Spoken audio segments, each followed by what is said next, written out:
بسم اللہ الرحمن الرحیم۔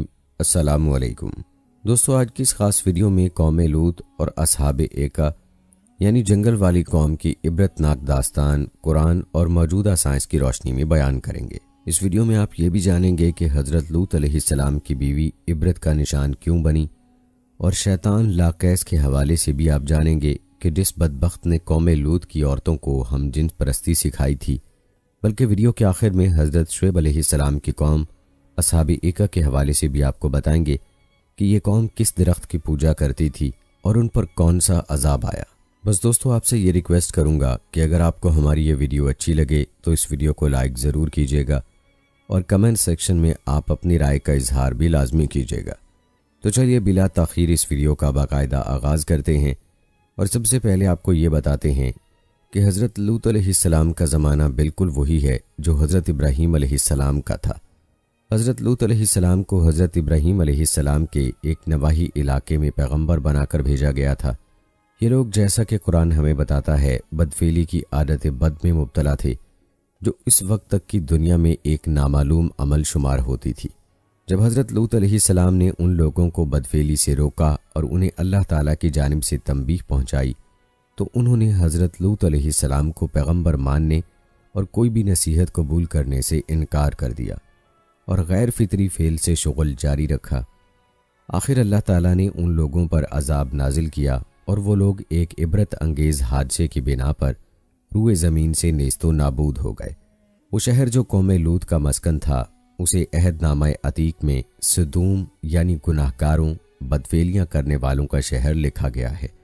یہ بستی جو بحیرہ احمر کے شمال میں واقع تھی، یقیناً اسی انداز میں تباہ ہوئی جیسا کہ قرآن میں بتایا گیا ہے، اور یہی ہمارا ایمان بھی ہے اور ہونا چاہیے۔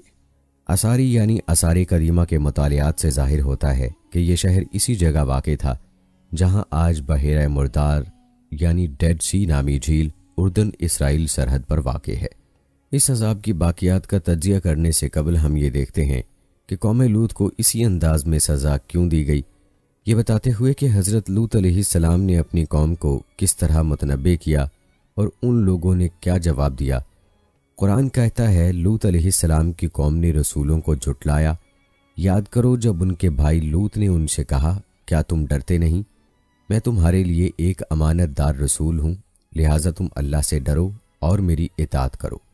میں اس کام پر تم سے کسی اجر کا طالب نہیں ہوں، میرا اجر تو رب العالمین کے ذمے ہے۔ کیا تم دنیا کی مخلوق میں سے مردوں کے پاس جاتے ہو اور تمہاری بیویوں میں تمہارے رب نے تمہارے لیے جو کچھ پیدا کیا اسے چھوڑ دیتے ہو؟ بلکہ تم لوگ تو حد سے ہی گزر گئے ہو۔ ان لوگوں نے کہا، اگر تو ان باتوں سے باز نہ آیا تو جو لوگ ہماری بستیوں سے نکالے گئے ہیں ان میں تو بھی شامل ہو کر رہے گا۔ اس پر حضرت لوط علیہ السلام نے کہا، تمہارے کرتوتوں پر جو لوگ کڑ رہے ہیں میں ان میں شامل ہوں۔ حضرت لوط علیہ السلام کی دعوت حق کے جواب میں ان لوگوں نے انہیں دھمکانا شروع کر دیا۔ یہ لوگ حضرت لوط علیہ السلام اور ان کے ماننے والوں کی راست بازی کے باعث ان سے نفرت کرنے لگے اور انہیں جلا وطن کرنے کے خواہش مند ہو گئے۔ حضرت لوط علیہ السلام نے اپنی قوم کو روز روشن کی مانند عیاں سچائی کی دعوت دی اور انہیں کھلے بندوں میں تنبیہ کی، لیکن یہ لوگ کسی نصیحت، کسی تنبیہ کو خاطر میں نہیں لائے۔ انہوں نے حضرت لوط علیہ السلام کی بات ماننے سے انکار کیا اور اس سزا کا یقین بھی نہیں کیا جس کی انہیں پیشگی اطلاع دی جا رہی تھی۔ قرآن بتاتا ہے کہ جب ہم نے لوط علیہ السلام کو بھیجا اور اس نے اپنی قوم سے کہا، تم وہ فحش کام کرتے ہو جو تم سے پہلے دنیا والوں میں سے کسی نے نہیں کیا۔ کیا تمہارا حال یہ ہے کہ مردوں کے پاس جاتے ہو اور رازدنی کرتے ہو اور اپنی مجلسوں تک میں برے کام کرتے ہو؟ پھر اس کی قوم کے پاس اس کے سوا کوئی جواب نہ تھا کہ انہوں نے کہا، لیا اللہ کا عذاب اگر تو سچا ہے۔ اپنی قوم کا یہ جواب سننے کے بعد حضرت لوط علیہ السلام نے اللہ تعالیٰ سے مدد مانگی، اے میرے رب، ان مفسدوں کے مقابلے میں میری مدد فرما۔ اے میرے پروردگار، مجھے اور میرے اہل و عیال کو ان کے بد کرداروں سے نجات دے۔ حضرت لوط علیہ السلام کی دعا پر اللہ تعالیٰ نے آدمیوں کی شکل میں 2 فرشتے بھیجے۔ حضرت لوط علیہ السلام کے پاس آنے سے پہلے یہ فرشتے حضرت ابراہیم علیہ السلام کے پاس گئے۔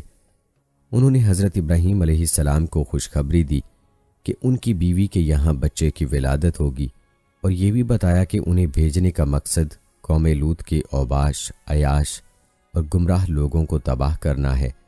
قرآن میں ارشاد ہوتا ہے، ابراہیم نے کہا، اے فرستادگان الہی، اور کیا مہم آپ کو درپیش ہے؟ انہوں نے کہا، ہم ایک مجرم قوم کی طرف بھیجے گئے ہیں تاکہ اس پر پکی ہوئی مٹی کے پتھر برسا دیں جو آپ کے رب کے ہاں حد سے گزر جانے والوں کے لیے نشان زدہ ہیں۔ صرف لوط علیہ السلام کے گھر والے مستثنا ہیں، انہیں ہم بچا لیں گے سوائے اس کی بیوی کے، جس کے لیے اللہ تعالیٰ فرماتا ہے کہ ہم نے مقدر کر دیا ہے کہ وہ پیچھے رہ جانے والوں میں شامل رہے گی۔ دوستو، حضرت ابراہیم علیہ السلام سے ملنے کے بعد یہ فرشتے حضرت لوط علیہ السلام کے پاس آئے۔ وہ ان فرشتوں سے جو انسانی شکل میں تھے ناواقف تھے، اس لیے پہلے تو پریشان ہو گئے، لیکن پھر ان سے بات کرنے کے بعد پرسکون ہو گئے۔ اور جب ہمارے پیغام رساں فرشتے لوط علیہ السلام کے پاس پہنچے تو ان کی آمد سے وہ بہت گھبرایا، اور اس خیال سے کہ انہیں اپنی قوم کے لوگوں سے بچانا بس سے باہر ہوگا، وہ پریشان ہو کر کہنے لگا کہ آج تو بڑی مصیبت کا دن ہے۔ پھر جب یہ پیغام رساں لوط علیہ السلام کے ہاں پہنچے تو اس نے کہا، آپ لوگ اجنبی معلوم ہوتے ہیں؟ انہوں نے جواب دیا، نہیں، بلکہ ہم لوگ وہی چیز لے کر آئے ہیں جس کے آنے میں یہ لوگ شک کر رہے تھے۔ ہم تم سے سچ کہتے ہیں کہ ہم حق کے ساتھ تمہارے پاس آئے ہیں، لہٰذا اب تم کچھ رات ہونے کے بعد اپنے گھر والوں کو لے کر نکل جاؤ اور خود ان کے پیچھے پیچھے چلو۔ تم میں سے کوئی پلٹ کر نہ دیکھے، بس سیدھے چلے جاؤ جدھر جانے کا تمہیں حکم دیا جا رہا ہے۔ اور ہم نے اپنا فیصلہ پہنچا دیا کہ صبح ہوتے ہوتے ان لوگوں کی جڑ کاٹ دی جائے گی۔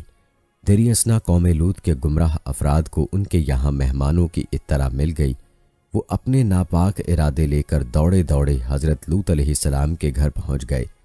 انہوں نے ہر طرح کی شرم و حیا کو بالائے طاق رکھتے ہوئے حضرت لوط علیہ السلام سے مطالبہ کیا کہ اپنے مہمان ہمارے حوالے کر دو، اس غرض سے کہ گھر کا کوئی فرد نکل کر بھاگنے نہ پائے۔ ان لوگوں نے حضرت لوط علیہ السلام کے گھر کے گرد گھیرا ڈال دیا۔ حضرت لوط علیہ السلام اپنے مہمانوں کا خیال کر کے بے حد پریشان ہوئے اور اپنی قوم سے کچھ یوں خطاب فرمایا، اے لوگو، یہ میرے مہمان ہیں، میری فضیحت نہ کرو، اللہ سے ڈرو اور مجھے رسوا نہ کرو۔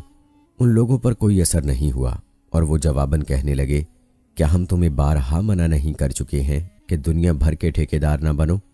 اس خیال سے کہ انہیں اور ان کے مہمانوں کو شیطانی سلوک سے سابقہ ہے، حضرت لوط علیہ السلام نے کہا، کاش میرے پاس اتنی طاقت ہوتی کہ تمہیں سیدھا کر دیتا، یا کوئی مضبوط سہارا ہی ہوتا کہ اس کی پناہ لیتا۔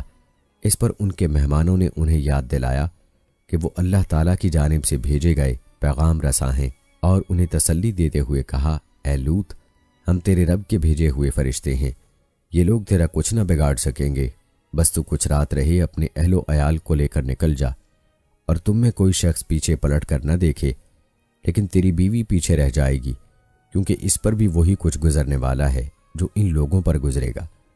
ان کی تباہی کے لیے صبح کا وقت مقرر ہے، صبح ہوتے اب دیر ہی کتنی ہے۔ دوستو، آپ نے ملاحظہ فرمایا کہ جب قوم لوط کی سرکشی، گمراہی اور گناہ پر اصرار حد سے بڑھ گیا تو اللہ تعالیٰ نے اس پوری قوم کو نیست و نابود کر دیا، اور صرف حضرت لوط علیہ السلام اور ان کے ماننے والوں کو فرشتے بھیج کر بچا لیا۔ صبح کے وقت بستی کے گمراہ لوگوں کو ایک ہولناک و ہلاکت خیز حادثے یعنی عذاب الہی نے آ لیا، جس کی خبر حضرت لوط علیہ السلام انہیں پہلے ہی دے چکے تھے، اور پھر انہوں یعنی قوم لوط نے اسے یعنی حضرت لوط علیہ السلام کو اپنے مہمانوں کی حفاظت سے باز رکھنے کی کوشش کی۔ آخر کار ہم نے ان لوگوں کو اندھا کر دیا، اور انہوں نے سنا کہ اب میرے عذاب کا اور میری تنبیہات کا مزہ چکھو۔ صبح سویرے ہی ایک اٹل عذاب نے ان کو آ لیا، بلکہ قرآن میں اللہ تعالیٰ نے بیان فرمایا ہے کہ آخر کار پو پھڑتے ہی ان کو ایک زبردست دھماکے نے آن گھیرا، اور ہم نے اس بستی کو الٹ دیا اور ان پر پکی ہوئی مٹی کے پتھروں کی بارش برسا دی۔ اس واقعے میں ان لوگوں کے لیے بڑی نشانیاں ہیں جو صاحب فراست ہیں، اور وہ علاقہ جہاں یہ واقعہ پیش آیا تھا گزرگاہ عام پر واقع ہے۔ اس میں سامان عبرت ہے ان لوگوں کے لیے جو ایمان والے ہیں۔ پھر جب ہمارے فیصلے کے عمل میں آنے کا وقت آ پہنچا تو ہم نے اس بستی کو الٹ دیا اور اس پر پکی ہوئی مٹی کے پتھر تابڑ توڑ تہ در تہ بوچھاڑ کی شکل میں برسائے، جن میں سے ہر پتھر تیرے رب کی یہاں نشان زدہ تھا، اور ظالموں سے یہ سزا کچھ دور نہیں۔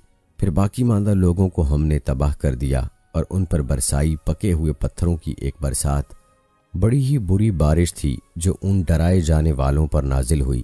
یقیناً اس میں ایک نشانی ہے، مگر ان میں سے اکثر ماننے والے نہیں۔ اور یہ حقیقت ہے کہ تیرا رب زبردست بھی ہے اور بے حد رحیم بھی۔ یہ گمراہ لوگ تباہ ہو گئے اور صرف ایک گھرانے کے بقدر حضرت لوط علیہ السلام اور ان کے ماننے والے لوگ بچا لیے گئے۔ حضرت لوط علیہ السلام کی بیوی ان کے ماننے والوں میں نہیں تھی، لہٰذا اسے بھی انہی لوگوں کے ساتھ نیست و نابود کر دیا گیا۔ اور لوط علیہ السلام کو ہم نے پیغمبر بنا کر بھیجا۔ پھر یاد کرو جب اس نے اپنی قوم سے کہا، کیا تم ایسے بے حیا ہو گئے ہو کہ وہ فحش کام کرتے ہو جو تم سے پہلے دنیا میں کسی نے نہیں کیا؟ تم عورتوں کو چھوڑ کر مردوں سے اپنی خواہش پوری کرتے ہو۔ حقیقت یہ ہے کہ تم بالکل ہی حد سے گزر جانے والے لوگ ہو۔ مگر اس قوم کا جواب اس کے سوا کچھ نہ تھا۔ نکالو ان لوگوں کو اپنی بستیوں سے، بڑے پاک باز بنتے ہیں۔ آخرکار ہم نے لوط علیہ السلام اور اس کے گھر والوں کو بجز اس کی بیوی کے جو پیچھے رہ جانے والوں میں تھی بچا کر نکال دیا، اور اس قوم پر برسائی پکے پتھروں کی ایک بارش۔ پھر دیکھو کہ ان مجرموں کا کیا انجام ہوا۔ اور یوں حضرت لوط علیہ السلام اور ان کا گھرانہ ان کی بیوی کو چھوڑ کر بچا لیا گیا۔ عہد نامہ عتیق میں ہے کہ یہ باقی ماندہ لوگ بعد ازاں حضرت ابراہیم علیہ السلام کے پاس ہجرت کر گئے۔ جہاں تک سرکش نافرمان اور گمراہ قوم لوط کے لوگوں کا تعلق ہے تو انہیں اور ان کی رہائش گاہوں تک کو صفحہ ہستی سے حرف غلط کی مانند مٹا دیا گیا۔ بحیرہ مردار میں واضح نشانیاں موجود ہیں۔ سورہ ہود کی 82ویں آیت میں واضح طور پر بیان کیا گیا ہے کہ قوم لوط پر نازل کردہ عذاب کی نوعیت کیا تھی۔ جب ہمارے فیصلے کے عمل میں آنے کا وقت آ گیا تو ہم نے اس بستی کو الٹ دیا اور اس پر پکی ہوئی مٹی کے پتھروں کی تابڑ توڑ تہ در تہ بوچھاڑ کی شکل میں بارش کر دی۔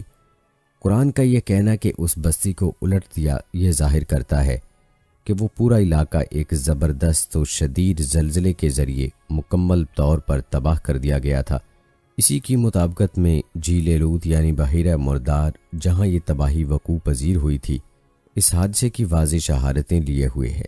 جرمن ماہر آثار قدیمہ ورنر کیلر کہتا ہے، اس زبردست دراڑ کے ساتھ جو عین اس علاقے سے گزرتی ہے، موجودہ درہ صدیم بشمول صدوم و گمراہ نام کے علاقہ جات ہزاروں برس قبل ایک دن اتھاہ گہرائی میں دھنس گئے۔ اس تباہی کی وجہ ایک طاقتور زلزلہ تھا جس کی تکمیل غالباً دھماکوں، بجلی کڑکنے، قدرتی گیس کے زمین سے اخراج اور بڑے پیمانے پر پھیلی عمومی آتش زدگی کے ساتھ ہوئی۔ در حقیقت جھیل لوط یا بحیرہ مردار زلزلیاتی خطے کے بالکل اوپر واقع ہے، یعنی وہ علاقہ جہاں زلزلوں کا خطرہ موجود رہتا ہے۔ بحیرہ مردار کی بیس ارضیاتی اعتبار سے ایک ایسی ساخت کے ساتھ ہے جو نیچے کی سمت جا رہی ہے اور اس کی جڑیں قشر ارض کی پلیٹ میں ہے۔ اسے ارضیات کی اصطلاح میں ٹیکنیکل روٹڈ ڈاؤن فال کہا جاتا ہے۔ یہ وادی ایک ارضیاتی تناؤ کے درمیان میں واقع ہے جو شمال میں تبریہ جھیل اور جنوب میں اربا وادی تک پھیلا ہوا ہے۔ زیر بحث آیت کے آخری حصے میں یہ بیان کہ اس پر پکی ہوئی مٹی کے پتھروں کے تابڑ توڑ تہ در تہ بوچھاڑ کی شکل میں بارش کر دی، ہر لحاظ سے آتش فشانی دھماکے ہی کی طرف اشارہ کرتا ہے جو موجودہ بحیرہ مردار کے کناروں پر ہوا تھا۔ اس کی وجہ سے جو چٹانیں اور پتھر ہوا میں اڑے وہ سخت گرم اور پکی ہوئی حالت میں تھے۔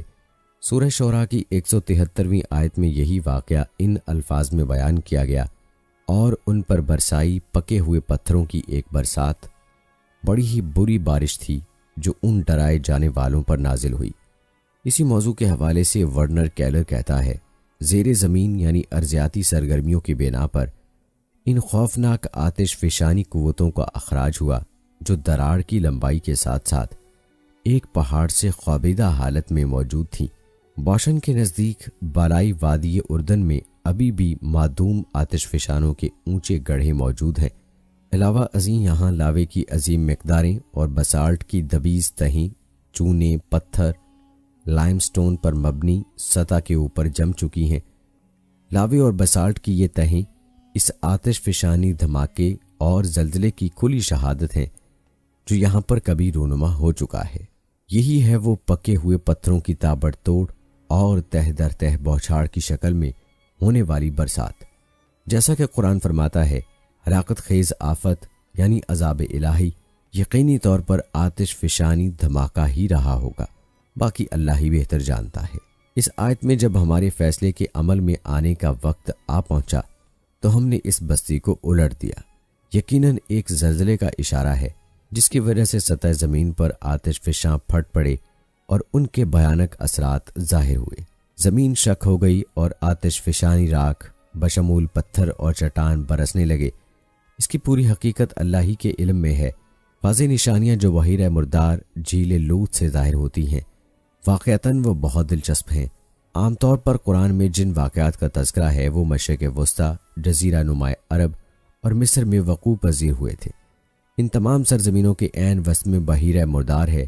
جھیل لوط اور اس کے اطراف کے علاقہ جات میں ہونے والے واقعات ارضیاتی توجہ کے طالب ہیں۔ یہ جھیل بحیرہ روم کی سطح سے 400 میٹر نیچے ہے۔ اب چونکہ خود اس جھیل کا سب سے گہرا مقام جھیل کی اپنی سطح سے 400 میٹر مزید نیچے ہے، تو اس کا مطلب یہ نکلتا ہے کہ جھیل لوط کی تہ بحیرہ روم کی سطح کے مقابلے میں 800 میٹر کی پستی پر ہے۔ یہ زمین پر یعنی خشکی کے بیچ پست ترین مقام ہے۔ سطح سمندر سے پستی پر واقع دوسرے مقامات کی زیادہ سے زیادہ گہرائی 100 میٹر تک ہے۔ جھیل لوط بحیرہ مردار کی ایک اور خاصیت جو اس کی وجہ شہرت بھی ہے، اس کے پانی میں نمک کی غیر معمولی طور پر زائد مقدار ہے جو تقریباً 30% ہے۔ یہی وجہ ہے کہ اس جھیل میں کوئی جاندار خواہ وہ مچھلی ہو یا کیڑا زندہ نہیں رہ سکتا۔ علاوہ ازیں اس جھیل میں لہریں بھی نہیں اٹھتیں۔ یہی وجہ ہے کہ مغربی تصانیف میں بلکہ دنیا بھر میں ہی اسے بحیرہ مردار یعنی ڈیڈ سی یعنی مرا ہوا سمندر بتایا جاتا ہے۔ قوم لوط کا واقعہ جو قرآن پاک میں کئی جگہوں پر مرقوم ہے، حالیہ تخمینہ جات کے مطابق 1800 قبل مسیح یعنی آج سے 3800 سال پہلے ظہور پذیر ہوا تھا۔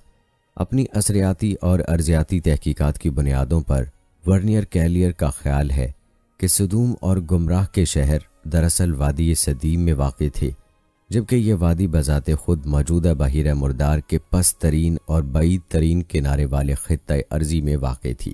یہاں ایک زمانے میں گنجان آبادی والے وسیع و عریض مقامات کا وجود ہوا کرتا تھا۔ ساخت کے اعتبار سے جھیل لوط کی سب سے دلچسپ خصوصیات وہ ہیں جو قرآن میں قوم لوط کی تباہی کی بابت بیان کردہ آیات کی واضح شہادت فراہم کرتی ہیں۔ بحیرہ مردار کے مشرقی کنارے سے ایک جزیرہ نما ساخت اللسان پانی میں دور تک چلی گئی ہے۔ عربی میں اللسان کا مطلب ہے زبان۔ خشکی سے دیکھنے پر اس جزیرہ نما کی زمین غیر معمولی زاویے پر سطح آب کے نیچے جا کر غائب ہو جاتی ہے، لیکن اصل میں یہ بحیرہ مردار کو 2 حصوں میں تقسیم کرتی ہے۔ جزیرہ نما کے سیدھے ہاتھ پر زمین کی ڈھلوان بہت زیادہ ہے اور وہ 1200 فٹ تقریباً 212 میٹر کی گہرائی تک چلی گئی ہے۔ اللسان کے الٹے ہاتھ پر پانی کی گہرائی مقابلتاً بے حد کم ہے۔ گزشتہ چند برسوں کے دوران صوتی پیمائشوں سے معلوم ہوا ہے کہ یہاں کی گہرائی 50 سے 60 فٹ تقریباً 10 میٹر سے 11.5 میٹر ہے۔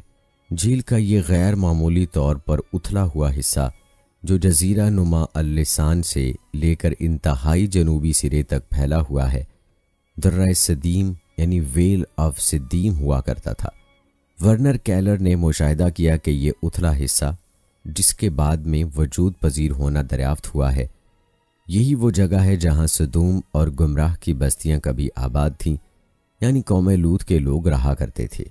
ایک زمانے میں اس علاقے کو پیدل عبور کیا جا سکتا تھا، تاہم اب درہ سدیم یعنی جہاں گمراہ اور سدوم کے شہر تھے، بحیرہ مردار کے زیریں حصے کی سطح آب سے ڈھکا ہوا ہے۔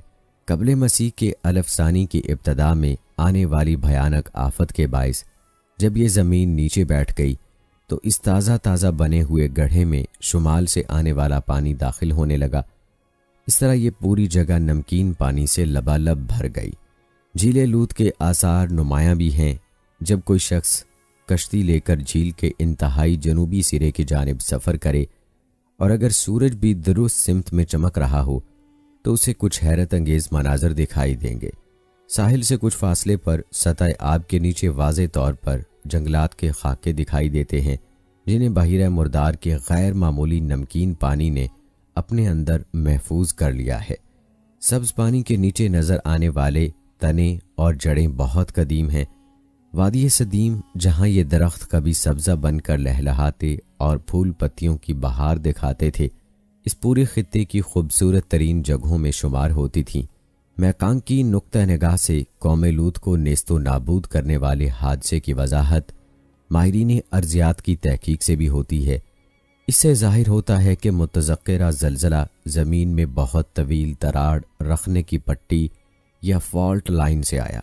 یہ رخنہ دریائے شریعت کی بنیاد یعنی بیڈ کے ساتھ 190 کلومیٹر کی لمبائی میں پھیلا ہوا ہے۔ دریائے شریعت کی اپنی مجموعی گہرائی 180 میٹر سے زیادہ نہیں ہے۔ جب اس حقیقت کو بحیرہ مردار کی سطح سمندر سے 400 میٹر پستی کے ساتھ منطبق کر کے دیکھا جائے تو معلوم ہوگا کہ یہ دونوں حقائق ایک ہی شہادت کے دو مختلف حصے ہیں، جو یہ ثابت کرتی ہیں کہ یہاں پر کوئی بہت بڑا ارضیاتی حادثہ گزر چکا ہے۔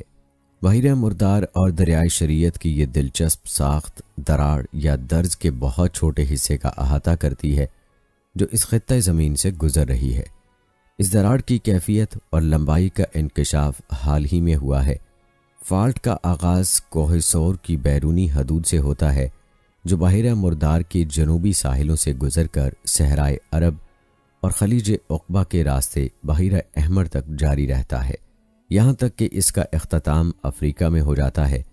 لمبائی کے رخ پر اس کے ساتھ ساتھ زبردست آتش فشانی سرگرمیاں مشاہدے میں آئی ہیں۔ اسرائیل کے گلیلی پہاڑوں، اردن کے بلند مستہ علاقوں، خلیج عقبہ اور دوسرے نواحی مقامات پر سیاہ بسالٹ اور لاوا موجود ہیں۔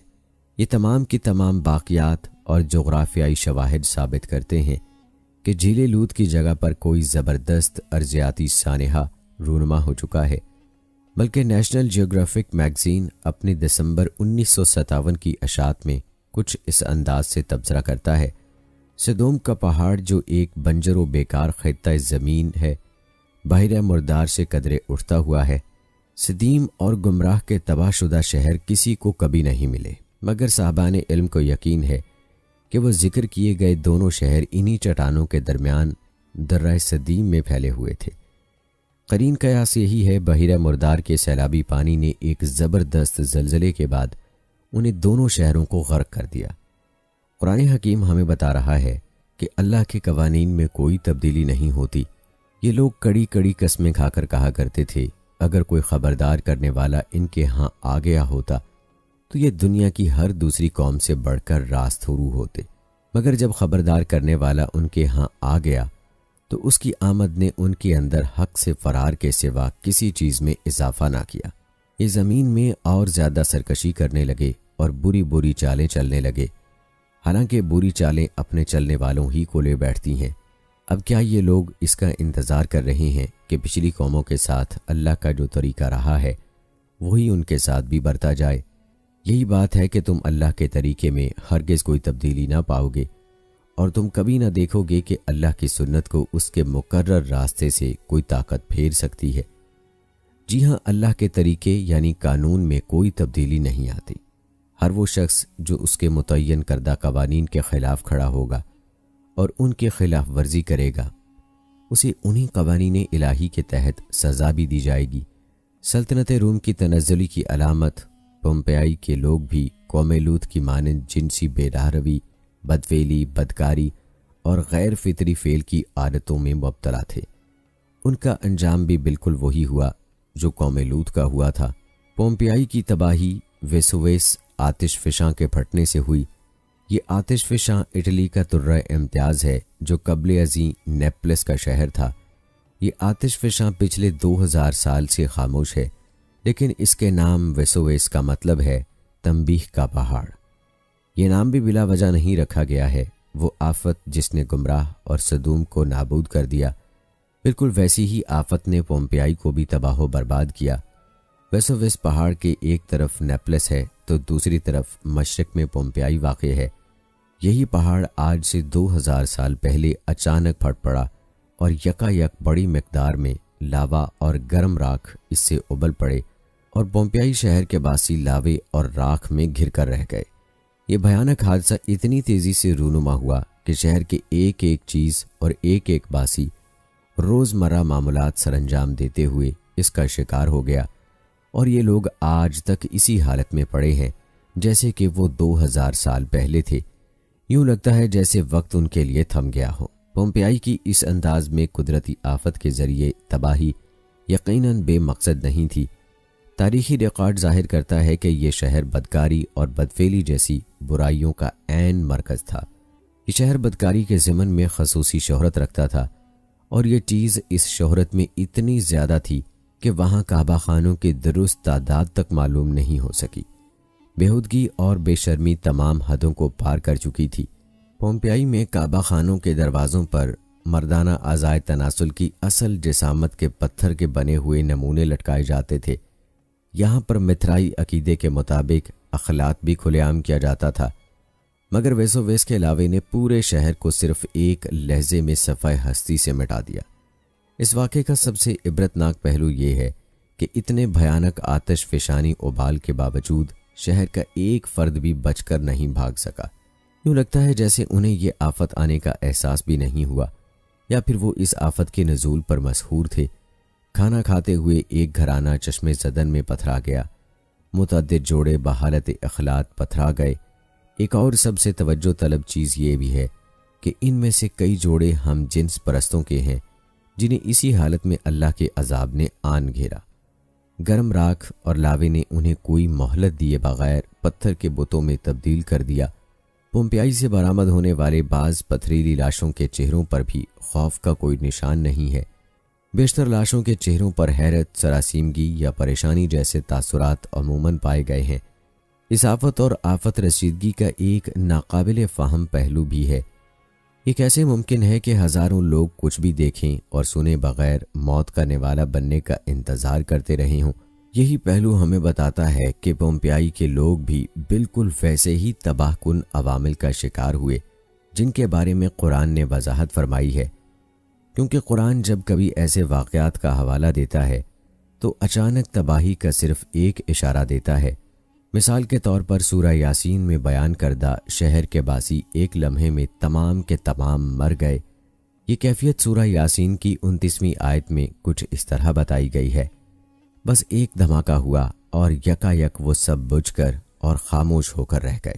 سورہ القمر کی 31ویں آیت میں ایک بار پھر قوم سمود کی تباہی کا تذکرہ کرتے ہوئے اچانک تباہی کا حوالہ دیا گیا ہے: ہم نے ان پر بس ایک ہی دھماکہ چھوڑا اور وہ باڑے والے کی روندی ہوئی باڑ کی طرح بھس ہو کر رہ گئے۔ پومپیائی کے لوگوں کی موت بھی ایسی ہی سرعت رفتاری کے ساتھ ہوئی جس کا تذکرہ پہلے آیات میں کیا گیا ہے۔ اس کے باوجود جہاں کبھی پومپیائی تھا اس کے آس پاس لوگوں نے اب تک کوئی خاص عبرت نہیں پکڑی۔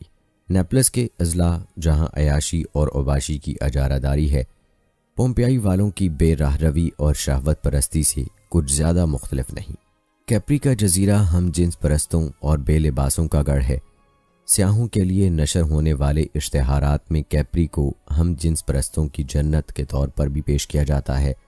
معاملہ صرف کیپری جزیرے یا اٹلی تک ہی محدود نہیں، بلکہ قریب قریب تمام دنیا کی یہی صورتحال ہوتی جا رہی ہے۔ اسی طرح اخلاقی زوال پذیری ہر وقت روبہ عمل ہے، اور آج کے لوگ ماضی کی تباہ شدہ معدوم و معتوب تہذیبوں کے لوگوں سے عبرت پکڑنے کے لیے تیار نظر نہیں آتے۔ بہرحال دوستو، حضرت لوط علیہ السلام کی نافرمان قوم جو گناہ کیا کرتی تھی، اس گناہ کو مختلف ناموں سے پکارا جاتا ہے، جیسے کہ اقلام بازی، لواطت پرستی وغیرہ۔ تو دوستو، اقلام بازی اللہ پاک کی بارگاہ میں سب سے ناپسندیدہ گناہ ہے۔ اس کا اندازہ آپ اس بات سے لگا سکتے ہیں کہ حضرت سلیمان علیہ السلام نے ایک مرتبہ شیطان سے پوچھا، اللہ پاک کو سب سے بڑھ کر کون سا گناہ ناپسند ہے؟ ابلیس بولا، جب مرد مرد سے بدفعلی کرے اور عورت عورت سے خواہش پوری کرے۔ حضرت وقی رضی اللہ تعالی عنہ سے مروی ہے، جو شخص قوم لوط کی طرح بدفعلی کرے گا اور توبہ کیے بغیر مرے گا تو تدفین کے بعد اسے قوم لوط کے قبرستان میں منتقل کر دیا جائے گا، اور اس کا حشر قوم لوط کے ساتھ ہوگا۔ حضرت ابو سعید خدری رضی اللہ تعالی عنہ سے مروی ہے، آخری زمانے میں کچھ لوگ لوطیا کہلائیں گے، اور یہ 3 طرح کے ہوں گے۔ ایک وہ جو بشہوت صرف مردوں کی صورت دیکھیں گے اور ان سے بات چیت کریں گے، دوسرے وہ جو ان سے ہاتھ ملائیں گے اور گلے بھی ملیں گے، اور تیسرے وہ جو ان کے ساتھ بدفعلی کریں گے۔ ان سبھی پر اللہ پاک کی لعنت ہے، مگر وہ جو توبہ کر لیں گے تو اللہ پاک ان کی توبہ قبول فرمائے گا اور وہ گناہوں سے بچے رہیں گے۔ دوستو، اس گناہ میں مبتلا لوگوں کو امرد بھی کہتے ہیں، اور ہر ایک امرد بھی جہنم کا حقدار ہے۔ امرد سے دوستیاں کرنے والے شیطان کے وار سے خبردار رہیں۔ اگر امرد رضامندی سے یا پیسوں یا نوکری وغیرہ کے لالچ میں بدفعلی کروائے گا تو وہ بھی گناہگار اور جہنم کا حقدار ہے۔ دوستو، لواطت کا عمل عقلی اور طبی دونوں اعتبار سے انتہائی خبیث ہے۔ عقلی اعتبار سے اس طرح کہ یہ عمل فطرت کے خلاف ہے، لواطت کرنے والا اپنی فطرت کے خلاف چل رہا ہے، اور فطرت کے خلاف چلنا عقلی اعتبار سے انتہائی قبیح ہے۔ دوسری خباثت یہ ہے کہ اس کی وجہ سے نسل انسانی میں اضافہ رک جاتا ہے۔ تیسری خباثت یہ ہے کہ اس عمل کی وجہ سے انسانیت ختم ہو جاتی ہے۔ چوتھی خباثت یہ ہے کہ لواطت کا عمل ذلت و رسوائی اور آپس میں عداوت و نفرت پیدا ہونے کا ایک سبب ہے، بلکہ عقل سلیم رکھنے والوں کے نزدیک وہ عمل ضرور خبیث ہے جو ذلت و رسوائی اور نفرت پیدا ہونے کا سبب بنے۔ یہ بدکاری تمام جرموں سے بڑا جرم ہے۔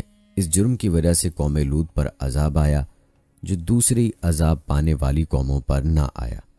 دوستو، ہم جنس پرستی کا یہ قصہ تفاسیر کے کتب میں یوں بیان ہوا ہے کہ سدوم کے آس پاس 5 نہایت خوبصورت شہر آباد تھے، جن میں سے ہر ایک کی آبادی 1 لاکھ نفوس سے زیادہ ہی تھی۔ یہ علاقے نہایت سرسبز و شاداب اور قدرت کی فیاضی کا حسین شاہکار تھے۔ باغات کی کثرت تھی تو لہلہاتے کھیت یہاں کے باسیوں کی ضروریات سے کہیں زیادہ تھے، اور یہی وجہ تھی کہ قرب و جوار کی بستیوں کے باسی بھی اپنی معاشی و غذائی ضروریات کے لیے ان بستیوں کا رخ کیا کرتے، مگر یہ بات ان بستیوں کے لوگوں کو بالکل بھی پسند نہ تھی۔ ان کے خیال میں ان کی بستیوں میں پیدا ہونے والے پھلوں، اناج اور سبزیوں پر صرف انہی کا حق ہے۔ ان کی شدید خواہش تھی کہ دوسری بستیوں کے لوگ ان کے علاقوں میں نہ آئیں، لیکن یہ انہیں منع کرنے سے بھی ڈرتے تھے۔ جب کوئی قوم اللہ کی دی ہوئی نعمتوں کا شکر ادا کرنے کی بجائے غرور و تکبر اور عادات بد میں مبتلا ہو جائے تو ایسے لوگوں کے دل و دماغ پر شیطان قابض ہو جاتا ہے، اور پھر یہ ابلیس کے نقش قدم پر چلنے لگتے ہیں۔ لہٰذا ایک دن بستی کے لوگ باہر سے آنے والوں کو روکنے کے طریقہ کار پر غور و خوض کر رہے تھے کہ لاقیس بن ابلیس ایک بزرگ کی شکل میں ان کی محفل میں آیا اور کہا، اگر تم ان سے پیچھا چھڑانا چاہتے ہو تو میرے کہنے پر عمل کرو۔ اجنبی بزرگ کی یہ بات سب نے نہایت توجہ سے سنی اور طریقہ بتانے پر اصرار کیا، تو لاقیس بن ابلیس نے کہا کہ کل بتاؤں گا۔ دوسرے دن بدبخت لاقیس بن ابلیس خود ایک خوبصورت نوعمر لڑکے کے بھیس میں آیا اور انہیں اپنی عورتوں کی بجائے مردوں کے ساتھ فعل بد کرنا سکھایا۔ اس طرح لاقیس بن ابلیس کے کہنے پر اس بدکاری کے موجد یہی ملعون لوگ تھے۔ انہوں نے شیطان کی ایما پر ایک ایسا گناہ ایجاد کیا جس کا اولاد آدم میں اس سے پہلے کسی کو خیال تک نہیں آیا تھا۔ لاقیس بن ابلیس نے ان لوگوں سے کہا کہ اگر تم لوگ مہمانوں کی آمد سے نجات چاہتے ہو تو اس کی تدبیر بس یہی ہے کہ زبردستی اس کے ساتھ بدفعلی کرو۔ لہٰذا سب سے پہلے لاقیس بن ابلیس خود ایک خوبصورت لڑکے کی شکل میں ظاہر ہوا تھا اور اپنے ساتھ ان لوگوں سے خوب بدفعلی کرائی۔ پھر رفتہ رفتہ اس برے کام کے یہ لوگ اس قدر عادی ہو گئے کہ عورتوں کو چھوڑ کر مردوں سے اپنی شہوت پوری کرنے لگے۔ یہی وہ وقت تھا کہ جب اللہ تعالیٰ نے حضرت لوط علیہ السلام کو نبی بنا کر اس قوم کی اصلاح کے لیے بھیجا۔ حضرت لوط علیہ السلام نے ان کو توحید کی دعوت دی اور بے ہدہ حرکات سے منع فرمایا۔ قرآن پاک میں اللہ تعالیٰ فرماتے ہیں کہ لوط کو یاد کرو جب انہوں نے اپنی قوم سے کہا کہ تم بے حیائی کے کام کیوں کرتے ہو؟ کیا تم عورتوں کو چھوڑ کر لذت حاصل کرنے کے لیے مردوں کی طرف مائل ہوتے ہو؟ حقیقت یہ ہے کہ تم احمق لوگ ہو۔ دوستو، حضرت لوط علیہ السلام اپنی قوم کی عادت بد کی وجہ سے بڑے فکر مند رہتے اور دن رات انہیں نصیحت و تبلیغ کرتے رہتے، لیکن قوم پر اس کا کوئی اثر نہ ہوا، بلکہ وہ مزید ڈھٹائی اور ہٹ دھرمی کے ساتھ فخری انداز میں یہ کام کرنے لگے۔ اس کے ساتھ ہی وہ حضرت لوط علیہ السلام کے ساتھ بھی سخت رویہ رکھتے اور ان کی باتوں کا مذاق اڑاتے۔ ارشاد باری تعالیٰ ہے، اور قوم لوط نے بھی پیغمبروں کو جھٹلایا جب ان سے ان کے بھائی لوط نے کہا کہ تم کیوں نہیں ڈرتے، میں تو تمہارا امانت دار پیغمبر ہوں، تو اللہ سے ڈرو اور میرا کہنا مانو، اور میں تم سے اس کام کا بدلہ نہیں مانگتا، میرا بدلہ اللہ رب العالمین کے ذمے ہے۔ کیا تم اہل عالم میں سے لڑکوں پر مائل ہوتے ہو، اور تمہارے پروردگار نے جو تمہارے لیے تمہاری بیویاں پیدا کی ہیں ان کو چھوڑ دیتے ہو؟ حقیقت یہ ہے کہ تم حد سے نکل جانے والے ہو۔ انہیں حضرت لوط علیہ السلام کا سمجھانا برا لگتا تھا۔ قصہ مختصر قرآن کریم میں ارشاد ہے کہ انہوں نے لوط علیہ السلام سے ان کے مہمانوں کو لینا چاہا تو ہم نے ان کی آنکھیں اندھی کر دیں۔ ابھی صبح کا آغاز ہی ہوا تھا کہ اللہ تعالیٰ کے حکم سے حضرت جبرائیل علیہ السلام نے بستی کو اپنے پر سے اکھیڑا اور پھر اپنے بازو پر رکھ کر آسمان پر چڑھ گئے، حتیٰ کہ آسمان والوں نے بستی کے کتوں کے بھونکنے اور مرغوں کے بولنے کی آوازیں سنی، پھر اس بستی کو زمین پر دے مارا، جس کے بعد ان پر پتھروں کی بارش ہوئی۔ ہر پتھر پر مرنے والے کا نام لکھا ہوا تھا۔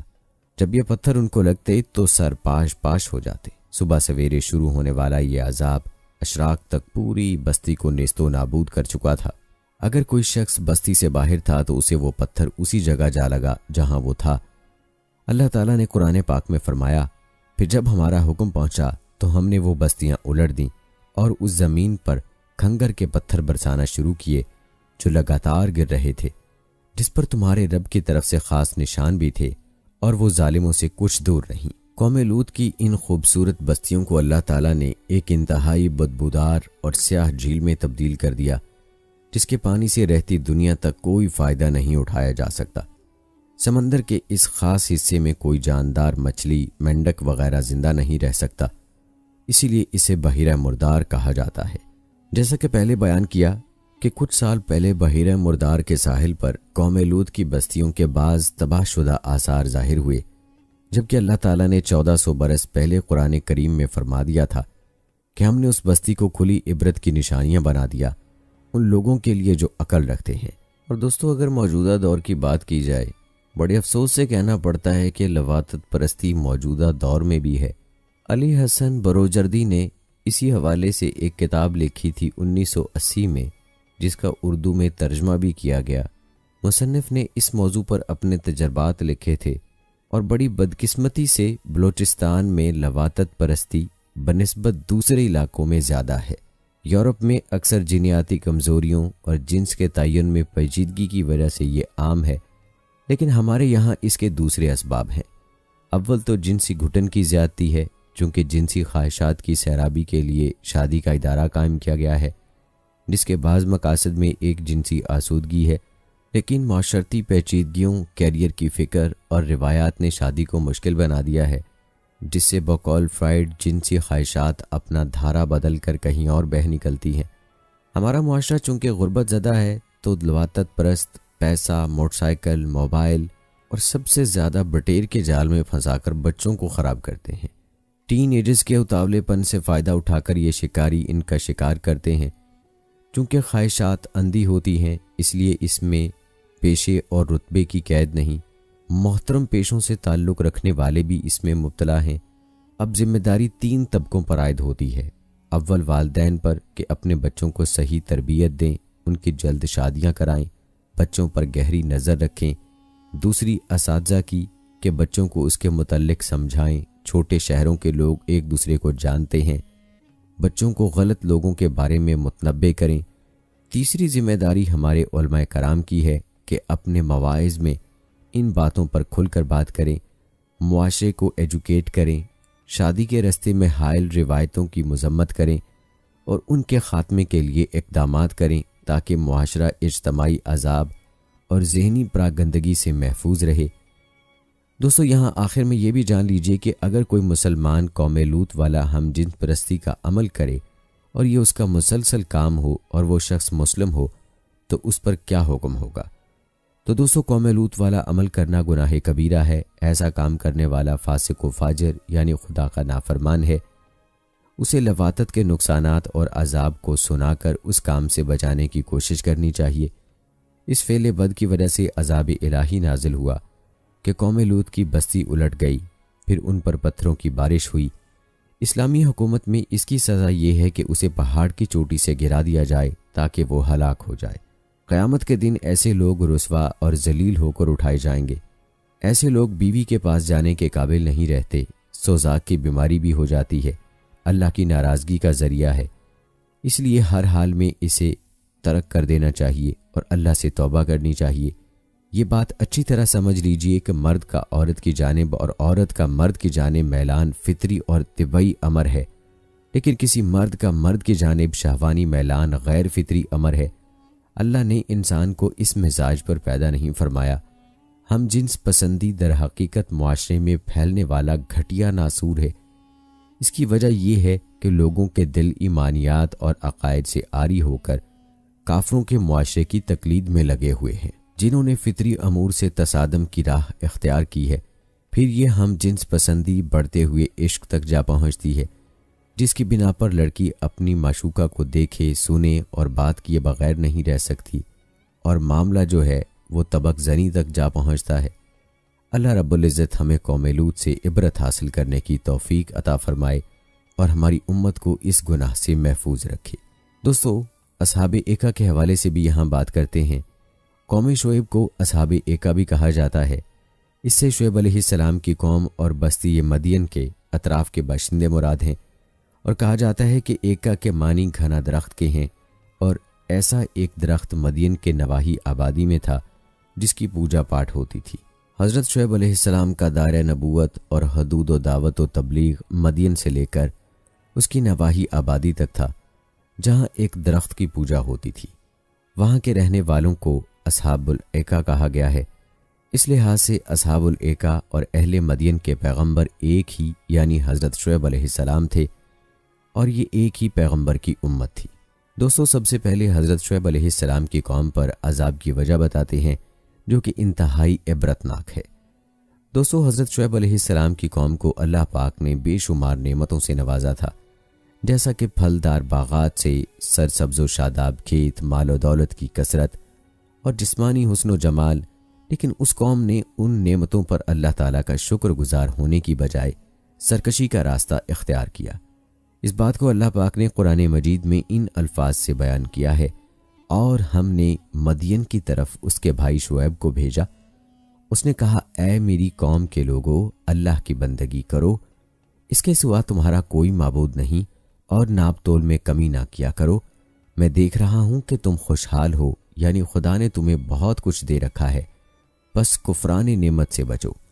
میں ڈرتا ہوں کہ تم پر عذاب کا ایسا دن نہ آ جائے جو سب پر چھا جائے گا، اور اے میری قوم کے لوگو، ناپ تول انصاف کے ساتھ پوری کیا کرو، لوگوں کو ان کی چیزیں ان کے حق سے کم نہ دو، ملک میں فساد پھیلاتے نہ پھرو، اگر تم میرا کہا مانو تو جو کچھ اللہ کا دیا کاروبار میں بچ رہے۔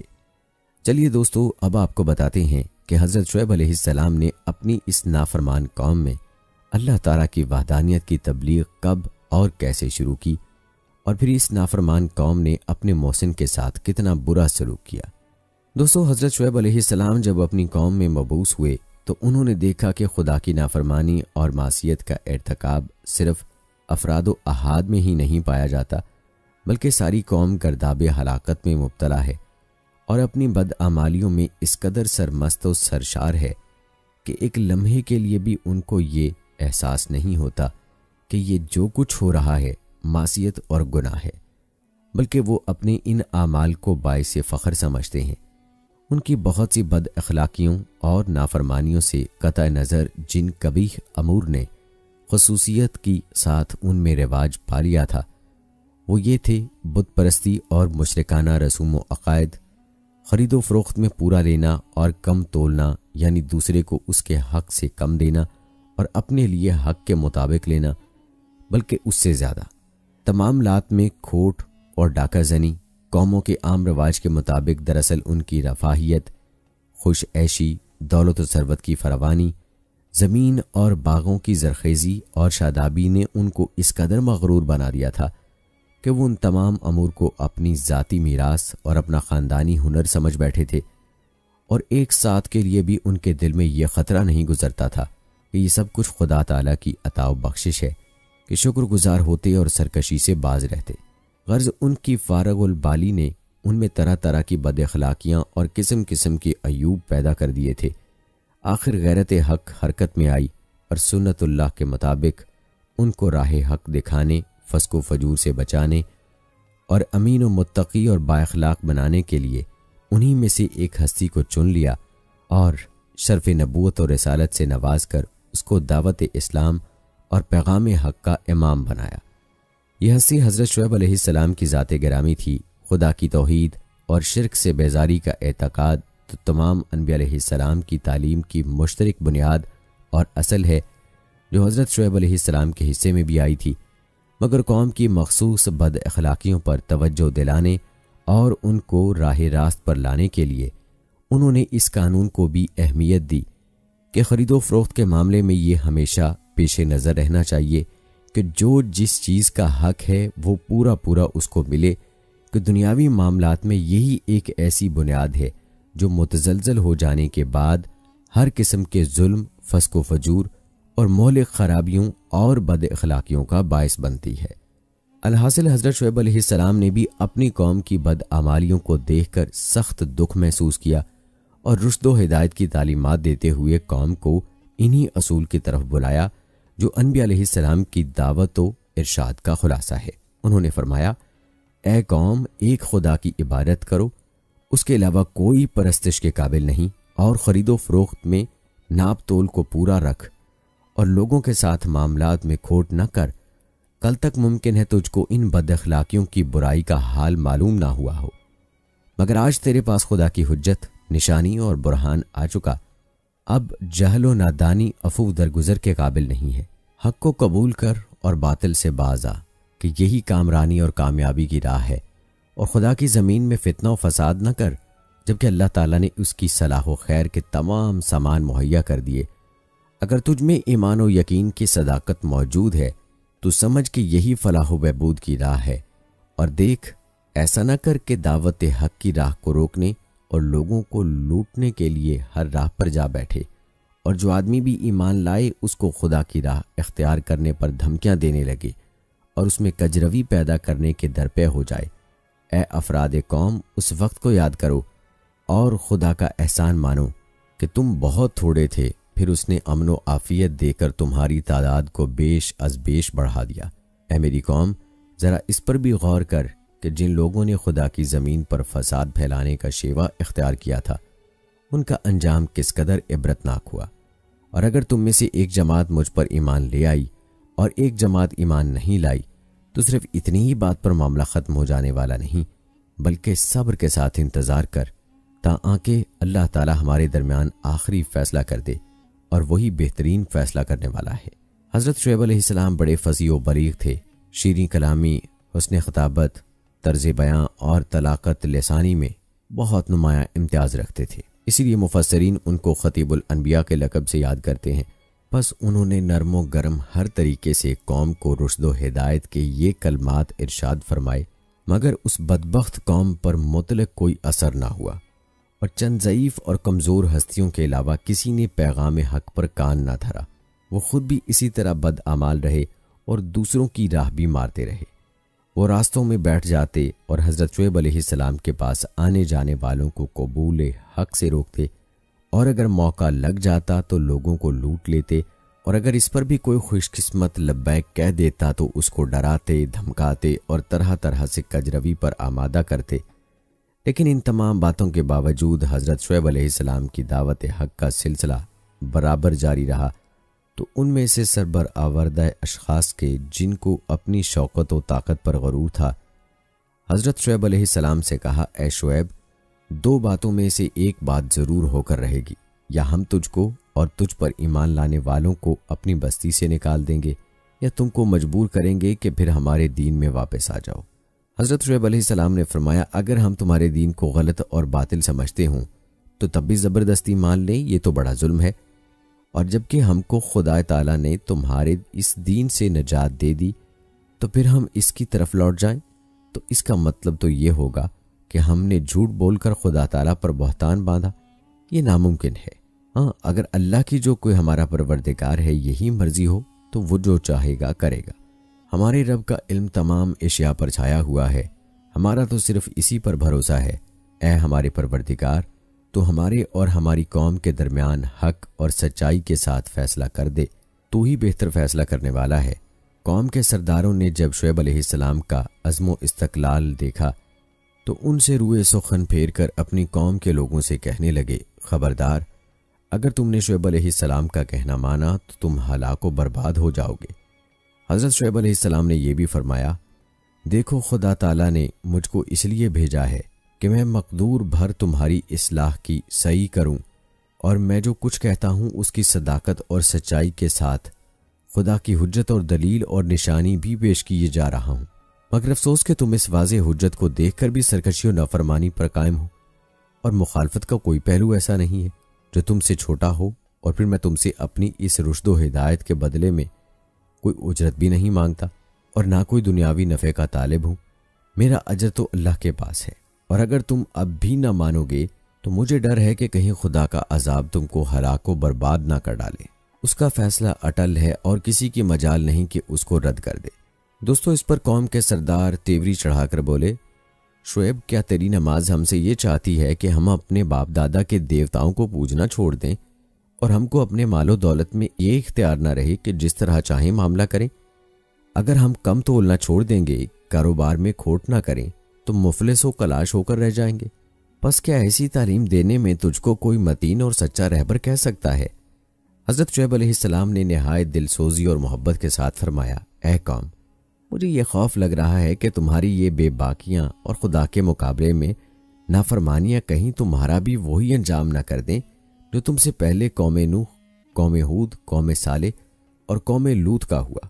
اب بھی کچھ نہیں گیا، خدا کے سامنے جھک جاؤ اور اپنی بد کرداریوں کے لیے بخشش کے طلبگار بن اور ہمیشہ کے لیے ان سے تائب ہو جا۔ بلا شبہ میرا پروردگار رحم کرنے والا اور بہت مہربان ہے، وہ تمہاری تمام خطائیں بخش دے گا۔ قوم کے سرداروں نے یہ سن کر جواب دیا، شعیب، ہماری سمجھ میں کچھ نہیں آتا کہ تم کیا کہتے ہو، تو ہم سب سے کمزور اور قریب ہے۔ اگر تیری باتیں سچی ہوتی تو تیری زندگی ہم سے زیادہ اچھی ہوتی، اور ہم کو صرف تیرے خاندان کا خوف ہے، ورنہ تجھ کو سنگسار کر کے چھوڑ دے تو ہرگز ہم پر غالب نہیں آ سکتا۔ دوستو، حضرت شعیب علیہ السلام نے فرمایا، افسوس ہے تم پر کہ تمہارے لیے خدا کے مقابلے میں میرا خاندان زیادہ ڈر کا باعث بن رہا ہے، حالانکہ میرا رب تمہارے تمام اعمال کا احاطہ کیے ہوئے ہے اور وہ دانا و بینا ہے۔ خیر، اگر تم نہیں مانتے تو تم جانو، تم وہ سب کچھ کرتے رہو جو کر رہے ہو، ان قریب خدا کا فیصلہ بتا دے گا کہ عذاب کا مستحق کون ہے اور کون جھوٹا اور کاذب ہے۔ تم بھی انتظار کرو اور میں بھی انتظار کرتا ہوں۔ آخر وہی ہوا جو قانون الہی کا ابدی سرمدی فیصلہ ہے۔ حجت و برہان کی روشنی آنے کے بعد جب بھی باطل پر اصرار ہوا اور اس کی صداقت کا مذاق اڑایا جائے اور اس کی اشاعت میں رکاوٹیں ڈالی جائیں، تو پھر خدا کا عذاب اس مجرمانہ زندگی کا خاتمہ کر دیتا اور آنے والی قوموں کے لیے اس کو عبرت و معزت بنا دیا کرتا۔ دوستو، قوم شعیب کو حضرت شعیب علیہ السلام کی طرف سے دی گئی اس دعوت حق کو قرآن پاک میں بھی بیان کیا گیا ہے، جس کا ترجمہ ہے، شعیب نے کہا، اے میری قوم کے لوگوں، کیا تم نے اس بات پر غور نہیں کیا کہ اگر میں اپنے پروردگار کی طرف سے ایک دلیل روشن رکھتا ہوں اور اس کے فضل و کرم کا یہ حال ہوگا کہ اچھی سے اچھی روزی عطا فرما رہا ہو، تو پھر بھی میں چپ رہوں اور تمہیں راہ حق کی طرف نہ بلاؤں؟ اور میں یہ نہیں چاہتا کہ جس بات سے تمہیں روکتا ہوں اسے تمہیں تو روکوں اور خود اس کے خلاف چلوں۔ میں تمہیں جو کچھ کہتا ہوں اسی پر عمل بھی کرتا ہوں۔ میں اس کے سوا کچھ نہیں چاہتا کہ جہاں تک میرے بس میں ہے اصلاح حال کی کوشش کروں۔ میرا کام بنتا ہے تو اللہ ہی کی مدد سے بنتا ہے۔ میں نے اسی پر بھروسہ کیا اور اسی کی طرف رجوع کرتا ہوں۔ اور اے میری قوم کے لوگوں، میری ضد میں آ کر کہیں ایسی بات نہ کر بیٹھنا کہ تمہیں بھی ویسا ہی معاملہ پیش آ جائے جیسا قوم نوح کو یا قوم صالح کو پیش آ چکا ہے، قوم ہود کو پیش آ چکا ہے، قوم لوط کو پیش آ چکا ہے۔ تم سے کچھ دور نہیں، اور دیکھو اللہ سے اپنے گناہوں کی معافی مانگو اور اس کی طرف لوٹ جاؤ۔ میرا پروردگار بڑی رحمت والا، بڑا ہی محبت والا ہے۔ دوستو، اس دعوت حق میں حضرت شعیب علیہ السلام کی قوم کے جواب کو بھی اللہ پاک نے قرآن مجید میں بیان کیا ہے، جس کا ترجمہ ہے، لوگوں نے کہا، اے شعیب، تم جو کچھ کہتے ہو اس میں سے کچھ باتیں ہماری سمجھ میں نہیں آتی، اور ہم دیکھ رہے ہیں کہ تم ہم لوگوں میں ایک کمزور آدمی ہو، اگر تمہارے ساتھ تمہاری برادری کے آدمی نہ ہوتے تو ہم ضرور تمہیں سنسار کر دیتے۔ دوستو، قرآن مجید کہتا ہے کہ نافرمانی اور سرکشی کی پاداش میں قوم شعیب کو 2 قسم کے عذاب نے آ گھیرا، ایک زلزلے کا عذاب اور دوسرا آگ کے بارش کا عذاب۔ یعنی جب وہ اپنے گھروں میں آرام کر رہے تھے تو بیک وقت ایک ہولناک زلزلہ آیا، اور ابھی یہ ہولناکی ختم نہ ہوئی تھی کہ اوپر سے آگ برسنے لگی، اور نتیجہ یہ نکلا۔ صبح کو دیکھنے والوں نے دیکھا کہ کل کے سرکش اور مغرور آج گھٹنوں کے بل اوندھے جھلسے ہوئے پڑے ہیں۔ اس بات کو قرآن مجید میں اللہ پاک نے ان الفاظ میں بیان کیا ہے، پھر آ پکڑا ان کو زلزلے نے، پس وہ صبح کو رہ گئے اپنے اپنے گھروں میں اندر اوندھے پڑے۔ دوستو، قرآن پاک میں اللہ پاک اس عذاب کی مزید تفصیل یوں بیان کی ہے، جس کا ترجمہ ہے کہ پھر انہوں نے شعیب کو جھٹلایا، پس آ پکڑا ان کو بادل والے نے جس میں آگ تھی، بے شک وہ بڑے ہولناک دن کا عذاب تھا۔ دوستو، اس طرح اللہ کریم نے اس نافرمان قوم کو عذاب میں مبتلا کر کے صفحہ ہستی سے مٹا دیا اور ہمارے لیے نشان عبرت بنا دیا۔ دوستو، اس قوم میں جو گناہ کثرت سے پایا جاتا تھا، آج بھی ہم اس گناہ کو اختیار کیے ہوئے ہیں۔ اسی لیے ہمیں چاہیے کہ اپنی زندگی کو اسلامی اصولوں پر استوار کریں تاکہ دنیا و آخرت میں قوم شعیب کی طرح رسوا نہ ہوں۔ دوستو، امید کرتے ہیں کہ ہماری آج کی یہ ویڈیو آپ کو پسند آئی ہوگی۔ آج کی ویڈیو کے متعلق اپنی رائے کا اظہار کمنٹ باکس میں لازمی کیجیے گا۔ مجھے اگلی ویڈیو تک اجازت دیں۔ فی امان اللہ۔